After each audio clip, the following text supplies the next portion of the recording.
Amigos televidentes, a esta hora saludamos a Diego Cueva, analista económico, a quien le damos la más cordial bienvenida. Vamos a analizar la coyuntura económica del país y quisiera, Diego, comenzar preguntándole ¿con qué perspectivas cierra Ecuador este año 2022 en el ámbito económico y cómo se proyecta para el próximo año, para el 2023? Bienvenido, buenos días.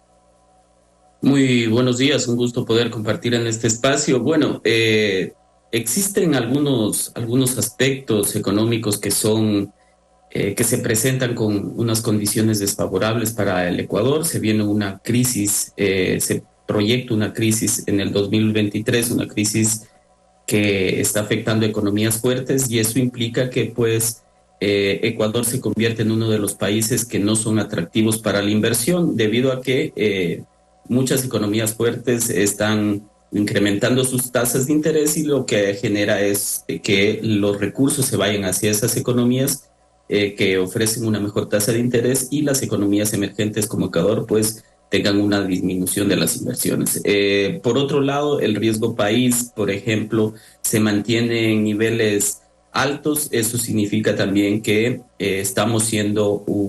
tenemos una mala imagen del Ecuador, ya que este indicador mide la percepción que tienen los mercados internacionales con respecto de la seriedad de pago que tiene este país ante deudas, y eso también el incremento de este indicador hace que tengamos una mala imagen, y eso también conlleva a que no logremos concretar acuerdos a nivel internacional que son importantes para el país y para contrarrestar la crisis económica. Y frente a esta perspectiva, Diego, ¿qué es lo que le toca hacer al Ecuador? Es decir, ¿cuál es la tarea pendiente? Porque, claro, al inicio de este gobierno nos ofrecieron muchas cosas, y una de ellas, por ejemplo, el tema del empleo, de la creación de fuentes de empleo. Pero si el Ecuador no tiene una buena imagen, si usted habla de una crisis que va a afectar al Ecuador, entonces, ¿qué podemos esperar en ámbitos tan importantes y que afectan el día a día del ciudadano como el tema de empleo? Sí, justamente ese es un tema bastante crítico, la parte del empleo.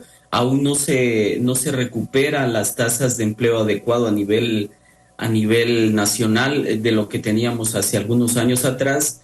Obviamente está el efecto de la pandemia. Yo creo que es una tarea fuerte del gobierno ya de direccionar bien la economía, y sobre todo de generar una inyección de recursos, no solamente de manera directa a través de bonos, como se suele hacer, que es una alternativa viable, sino también se tiene que hacer a través de la obra pública, incrementar la inversión.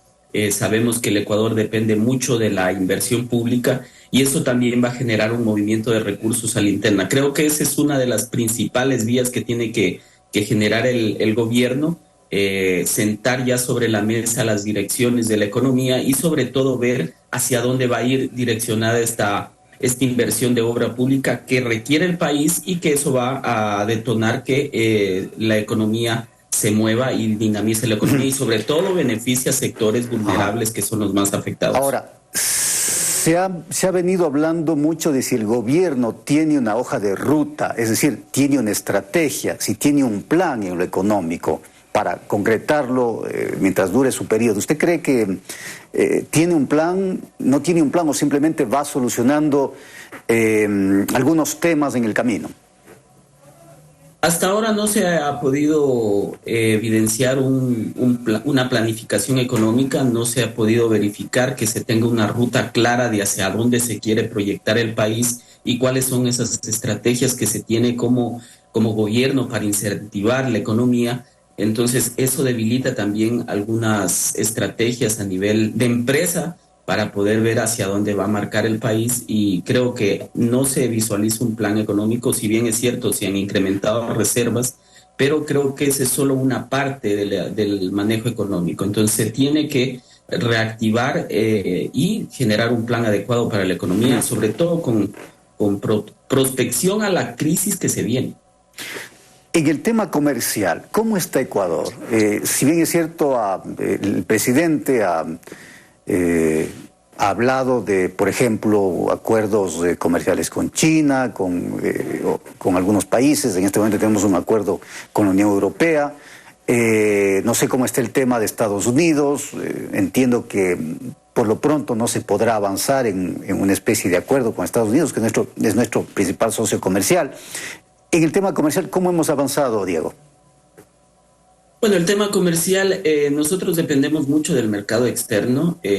Lastimosamente, la evaluación del dólar ha generado también un impacto en que nuestros productos se vean caros hacia la parte externa internacional, y eso también es un impacto dentro de la economía, porque obviamente van a preferir los productos de economías cercanas como la colombiana o la peruana con respecto de nuestros productos, y eso pierde competitividad en los mercados. Bajo este aspecto, el gobierno ha presentado algunas cifras por parte del presidente a través del Ministerio de la Producción que en realidad no muestran la perspectiva total o la realidad total del sector de comercio, que se ha visto afectado también por la parte de la crisis generada por la guerra de Rusia y Ucrania. Tenemos que, como país, tratar de generar acuerdos. Aún no se llega a acuerdos importantes, como por ejemplo entrar en una alianza del Pacífico, que sería muy conveniente para el Ecuador.